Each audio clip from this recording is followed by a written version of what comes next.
Hello everyone, आप सभी का स्वागत है आपके अपने चैनल जिसका नाम है अपना मंजिल और मैं हूँ स्मृति।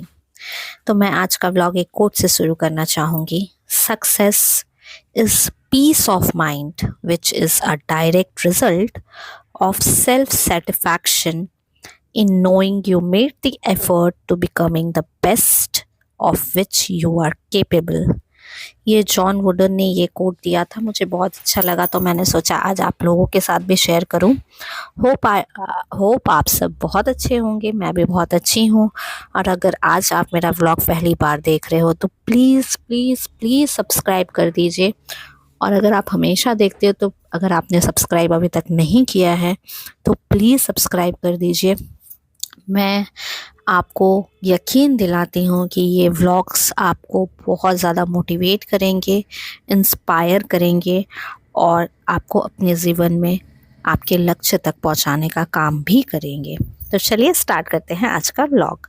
तो मैंने आपको बताया था कि लास्ट व्लॉग में कि मैं जो नेक्स्ट व्लॉग बनाऊँगी उसमें मैं आपको GS3 UPSC मेंस के बारे में से रिलेटेड थोड़ी बातचीत करूँगी। तो देखिए, जो GS3 का पेपर होता है ना, वो काफ़ी आप बोल सकते हो कि डायनामिक होता है। डायनामिक इन द सेंस होता है कि इसमें जो सब्जेक्ट्स होते हैं ना, उसमें आपको बहुत ज़्यादा पकड़ होनी चाहिए करेंट्स की भी, करंट अफेयर्स की भी, ठीक है। तो ये बहुत ज़्यादा डायनामिक सब्जेक्ट होता है। सबसे पहले मैं बताना चाहूँगी कि इसमें कौन कौन से सब्जेक्ट्स होते हैं, ठीक है। इसमें होता है इकोनॉमी जो 120 एंड 5 मार्क्स का होता है, 125 मार्क्स का, ठीक है। इसमें इंटरनल सिक्योरिटी भी होता है जिससे क्वेश्चंस आते हैं। इसमें साइंस एंड टेक होता है, डिज़ास्टर मैनेजमेंट होता है, फिफ्थ जो होता है वो होता है एनवायरनमेंट, ठीक है। इन्वायरमेंट होता है, डिज़ास्टर मैनेजमेंट होता है, साइंस एंड टेक होता है, इंटरनल सिक्योरिटी होता है और इकोनॉमी होता है जो 125 मार्क्स का होता है। तो ये मैंने बताया आपको सब्जेक्ट्स, ठीक है। अब इन सब्जेक्ट्स को हम कवर कैसे करेंगे, अप्रोच कैसे करेंगे। तो सबसे पहली चीज़, जब भी आप मेंस का स्टडी करो, मेंस के सिलेबस को सामने रखो, ठीक है। सबसे पहली चीज़ तो सब्जेक्ट जो GS3 है उसके सिलेबस को सामने रखो।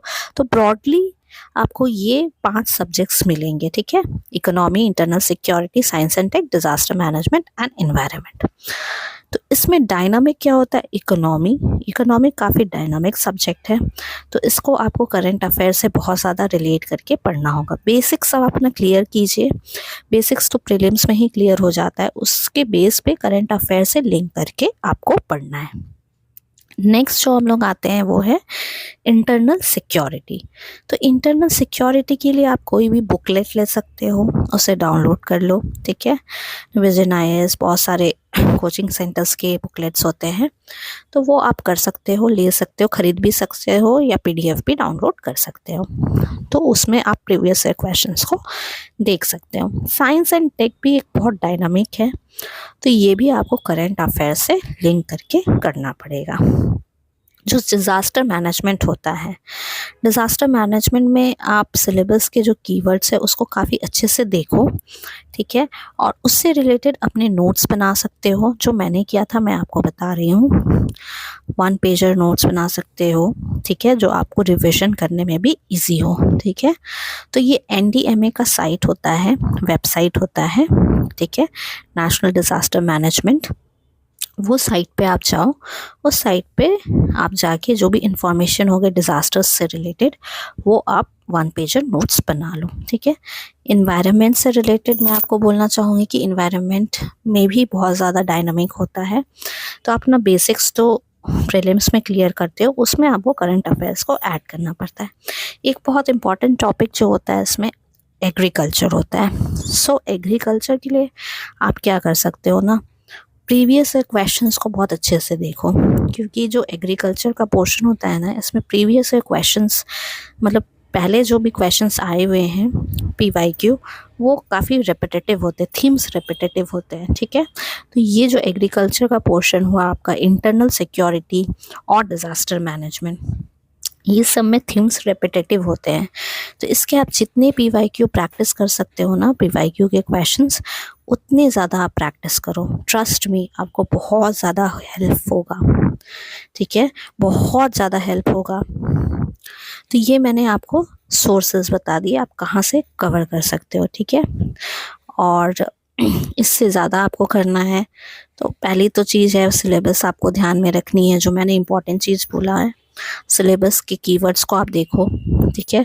कीवर्ड्स को देखने के बाद उस पर आप जितना नोट्स बना सकते हो बना लो, लेकिन ट्राई करना जितना क्रिस्प नोट्स होगा वो उतने अच्छे से आप उसे रिवाइज भी कर पाओगे, ठीक है। और agriculture, internal security, disaster management के क्वेश्चंस रिपीटेटिव होते हैं, थीम्स रिपीटेटिव होते हैं। तो आप प्लीज़ इसके PYQs तो बिल्कुल ही करना। PYQs तो सबके ही करने हैं, लेकिन इन टॉपिक्स के PYQ को बहुत अच्छे से कीजिएगा, ठीक है। बहुत ज़्यादा हेल्पफुल मिलेगा आपको, हेल्प मिलेगा इस सब से। और मैंने जितना भी चीज़ बताया ना, बहुत शॉर्ट में बताया है, बहुत ज़्यादा लेंदी नहीं बताया, क्योंकि मैंने ये जो फाइंड आउट किया है ना, मैंने बहुत ज़्यादा वीडियोस देखी है, बहुत ज़्यादा टॉपर्स की वीडियोस देखी है, देन मैंने ये कंक्लूजन निकाला और मैंने अपने लिए ये बनाया। तो आप भी ये ट्राई कर सकते हो। और अगर आपको मेरे व्लॉग्स अच्छे लग रहे हों, या फिर इस पेपर से रिलेटेड, इस सब्जेक्ट से रिलेटेड आपको कोई और भी इंफॉर्मेशन चाहिए, तो प्लीज़ आप कमेंट बॉक्स पे कमेंट कीजिए। मैं कोशिश करूँगी कि आपको मैं सही इन्फॉर्मेशन दे पाऊँ। और अगर आपको मेरे व्लॉग्स अच्छे लग रहे हों, इन्फॉर्मेटिव लग रहे हों और आपको मोटिवेट कर रहे हो, तो आप प्लीज़, बहुत ज़्यादा लेट करते हैं मुझे सब्सक्राइब करने, प्लीज़ सब्सक्राइब कर दीजिए। आई रिक्वेस्ट, आप मेरे चैनल अपना मंजिल को सब्सक्राइब कर दीजिए। और बिल्कुल भी सब्सक्राइब करना ना भूलें। आप लोग भूल जाते हैं, मेरे व्लॉग्स को तो बहुत प्यार दे रहे हैं, व्यूज़ दे रहे हैं, लेकिन आप भूल जाते हैं सब्सक्राइब करना। प्लीज़ सब्सक्राइब कर दीजिए। Have a great day.